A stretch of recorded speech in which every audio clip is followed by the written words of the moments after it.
There's a lot of discussion as to who the best Black Series figure is, and there's a lot of very good options, but I think one that a lot of people overlook is what very well may be the single best clone figure. We've talked about this before, but out of all the clone troopers that were introduced in the proper films, Commander Bly is my absolute favorite.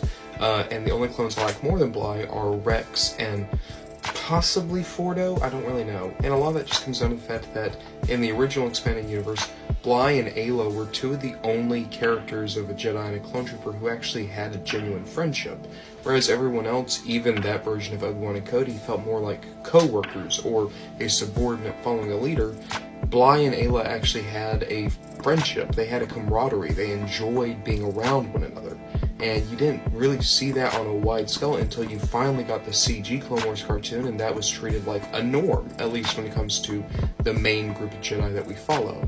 So for that reason, I adore Bly mostly for kind of being a trailblazer in terms of what that relationship could look like and how rewarding it could be from a narrative level. From Star Wars The Black Series, this is Commander Bly.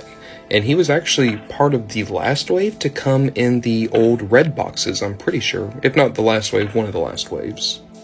If you're unaware of who Commander Bly is, he was one of the clones first introduced in the Revenge of the Sith movie. Specifically, he was the clone serving under Aayla Secura, and him and his legion were the ones who violently gunned her down on the mushroom planet Felucia.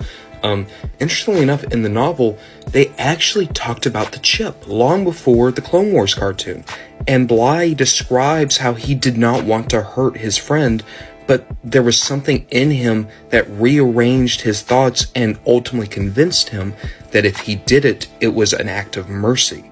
So it's actually really funny that the chip that everyone assumes is a Filoni creation might have had its start all the way back in 2005.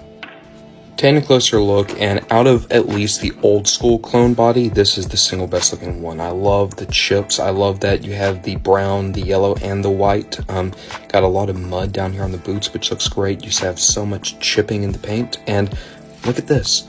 Aside from Rex, this is the only part member of the old school clone mold to actually have the double articulated arms, which also means that he's one of only 2 Black Series clones to have double articulation in the arms. How insane is that? And how insane is it that Bly's the one who got that little extra accoutrement? I love it. In terms of accessories, he comes with the DC-15 long rifle and the 2 pistols that store in those holsters, and also the visor comes up and down. He's just a magnificent toy.